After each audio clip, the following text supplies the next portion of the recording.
What's up, Internet? It's your boy Third Eye Fry, aka Lucid Trips, aka Siraj. Today we are going to be reviewing Faust by, I can't say his name that well, but Goethe? I'm not good at pronouncing his name. So this is a absolute classic, very famous book. I was actually first, I guess, exposed indirectly to this book from playing a game called Guilty Gear, where my favorite character to play as was a dude named Faust.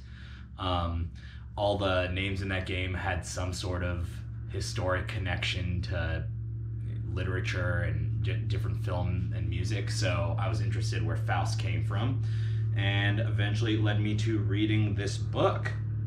As someone that was always curious about it, and I didn't read much about it. I just knew I wanted to read it. I knew it had a lot of underlying like philosophical tones. I knew it had something to do with a bet against the devil, all that. And so it sounded exciting. Unfortunately, I was really disappointed initially, and it kind of carried through because this is written like a play, and I'm so bad at reading like Shakespearean style books, things that are written like it's hard for me to know what's going on, and that really actually happens here and gets accentuated in part 2 of this book. The first part is pretty easy to follow, but part 2, dude, I didn't know what was going on. There were some like interesting little parts. That I like that the idea of like the homunculus, the dwarf in the vial was a throwback to Full Metal Alchemist. There's a lot of cool things, but let's really get started with part 1. And part 1 is essentially an introduction to a lot of the characters. Mind you, this book was written over a long period of time, and that's really reflected in the characters in this book. Faust is an intellect, a very smart man, getting a little older in his life, and he feels like a sense of purposelessness in his life, for lack of better words. He seems to have seen it all, done it all, and it doesn't really give him any sort of internal satisfaction or gratitude. So that's when God gets in a bet with Mephistopheles, who is, I guess, like a representation of the devil. He's not supposed to be like Lucifer or the devil himself, maybe like some archdemon. And they make a bet that over control of Faust's soul, and Faust essentially makes a bet with Mephistopheles,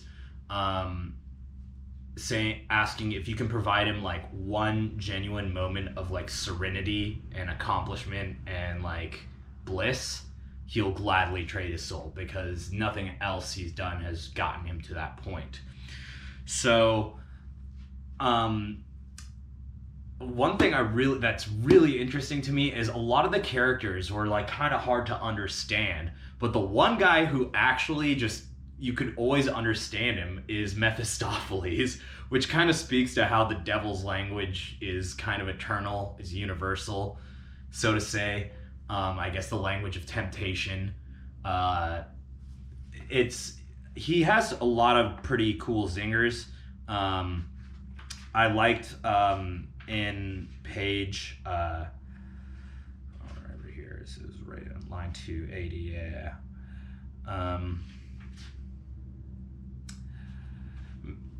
So this is towards the beginning where the 4 archangels are talking, and one of Mephistopheles' first line is, "Since, Lord, you once again are come to ask us how we're getting on, and before have often welcomed me, you see among your servants me as well. I'm sorry I can't offer high-flown language, not even though all here assembled may deride me.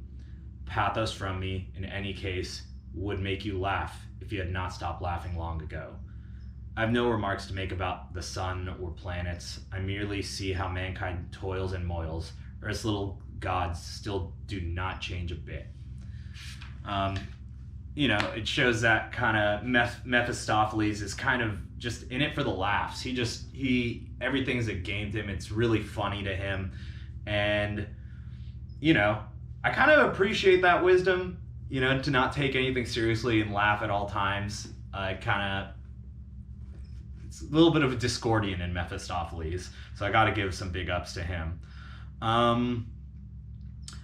So in this quest for this moment of bliss, throughout part 1, Faust essentially entertains high courts, kings and emperors and wise men, travels throughout the land, so Mephistopheles can transport them in orbs. They call them spheres, and travel across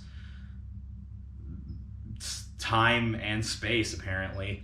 And so Faust goes on all these adventures and eventually hooks up with a girl that was much younger than him, and in order to do that he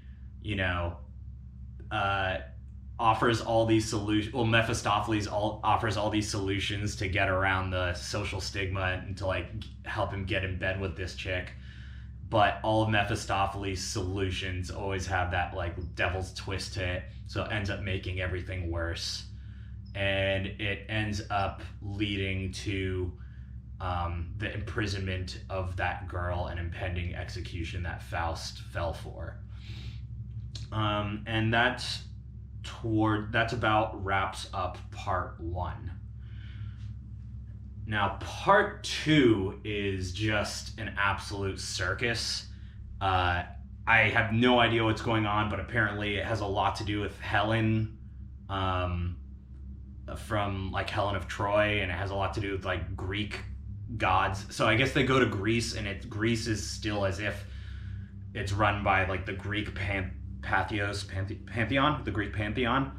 So it's just an absolute circus, in the sense that from part 1, it's just not something you would just expect. I didn't know all these crazy deities existed. It didn't really quite hint. Granted, it's a supernatural book, but it didn't really hint at that, because you're staying kind of within a biblical mythos. So part 2 kind of just hits you out of nowhere with all these crazy, kooky characters. The one side story, it was more of a side story that I found really interesting, was the homunculus's quest to become complete. And so for those that don't know, the homunculus represents the essence of man, just all the bare essentials of man. And so I guess in part 2, Faust meets a scientist who has extracted the essence of man into a vial. So it's this self-aware mist, and it looks like that, or I'd imagine that, it essentially can float around and all that, and it goes on the quest to the ocean, the here, there, to find the missing piece, so to say, to become manifested in the physical completely. And what's a bummer is that story just kind of fizzles out. Something happens to the homunculus and it just never mentioned again. And I'm like, okay, that was the coolest thing. But in the end, through this whole circus, Mephistopheles, spoiler alert, ends up losing his bet, because though Faust keeps effing everything up that he tries doing, in the end, all that really matters to the Lord is his intention, apparently. So his intentions were good. His last acts were helping people, even though it was selfish, but he's still helping them. I know it gets a little jumbled. I failed to see that's part 2. That's what I'm saying. It was really hard for me to read. It was still cool though, just difficult for me. So all in all, I would say this is a good book. If you're fans of plays, I think you would enjoy this a lot more than I would, or I did, because that's just not a style that works with me. But I would say check it out. It's cool. And I hope this review was helpful. And if you enjoyed it, just give a like and subscribe down below, and see you soon. Be well.